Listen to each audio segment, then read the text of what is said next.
Now it's been a while since I've done a product review video, so I figured why not, because I got two examples right here of the same brand air filter element, two different colors. Now these are edelbrocks, and they're fairly cheap. They're under $20 for these 14x3s. Now they do make them in a couple different sizes. Now granted, this is quite a bit cheaper than a K&N, and it seems very good quality just from looking at it. It seems to be in between Spectre and K&N, maybe a little bit closer to K&N on just from looks. Don't know about airflow, I don't have the numbers, but really overall they're a very good sturdy looking filter. Now this one we have to put on the Nova, kind of go along with the color scheme. This one was an extra left over from Black Widow, the ADC-10. It was a backup filter just in case I couldn't run the taller filter, so that's why I have that one. But if you'll notice on both of these, the one thing that does bother me about them, you can see that spot where they missed the color, and I'm not sure if they did that on purpose or not, but you can see they put their name right across there. So I guess they want you to know that is an edelbrock and not a Spectre or K&N. They want to advertise these because I guess they want to get into that market now.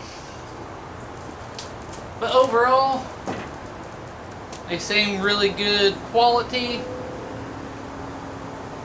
Kind of that weave cotton, I believe what they call it. And you can actually see a good amount of light through it when you look through it. And almost, I say almost on par with K&N just from looks. Now that's not really giving you any numbers of CFM flow one versus the other, but for the most part, the price difference, I don't think you're really gonna lose that much horsepower, if any, for most engines. So in fact, it's on the cheaper side. It's not really going to be that bad, and it looks actually pretty decent quality for the price. Now it's been a while since I bought a Spectre filter, and I believe those are up there close to that price range. If I'm not mistaken, it has been a while, but they look good. They're somewhat flexible, and other than that, spot they missed on these two, which I ordered these a couple of months apart from each other, so something tells me that is going to be a very common thing going on with these filters.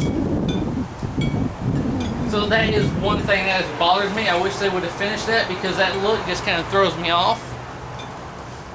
But on a good note, it looks like you can just turn this around and there's just one of these little seam holders here, which almost makes it look like a Spectre. So now one thing when running some of these aftermarket filters is how they fit in your air cleaner. Usually people run the chrome aftermarket cleaners, and sometimes some filters can be a pain to put in there. So we're going to go ahead and put the blue one on the Nova right now. We'll see how it fits and how it looks. Now here's kind of a before look. You can see it's got the blue theme going on. Now it's kind of difficult to color match everything perfectly when it comes to plug wires and air filters, because they only come in so many colors, but we can get it close. So see what it looks like before, so let's change it. And there it is after. Now I went ahead and put the Edelbrock logo in the front like it probably wants you to do, so you can actually see how that looks, and that kind of stands out like a sore thumb. So I'm going to turn it around now. Now that does look a little better.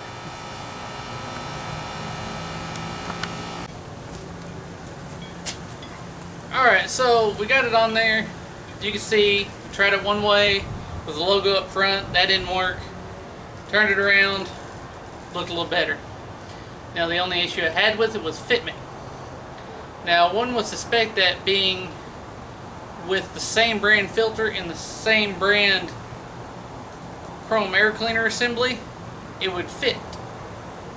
but it didn't fit very well at all. In fact, at first what I tried to do is what I tried to do with a typical filter is I tried to put the base down, put the filter down, put the lid on. Now sometimes I've had to kind of take the base with the filter, start with the filter in the back, and just kind of push it in along the edges a little bit to get it to fit in the base. Now with this edelbrock filter, it didn't do that well. Every time I got it to set in the bottom of the base, it popped out. I tried it 5 times before I gave up. And what I did was I put half of it in the back, grabbed the lid, put it on top with the other half under the lid, and then with one hand pushing down on the lid, the other hand pushing it around on the edges until it popped in the top and the bottom, and then holding it down with my top hand, and then screwing the nut on. So it's kind of a pain to actually put on. Now the first one I've done, now I had both the red and the blue ones sitting here, and when they were sitting here, they were actually exactly the same diameter when sitting on top of each other, so I'm pretty sure that the red one will also have fitment issues. So now I probably won't go out of my way to buy an edelbrock filter, but it is what it is. We tried it. It looks good, but the fitment is what kills it for me. Now, hopefully you found this information useful, and as always, thanks for watching.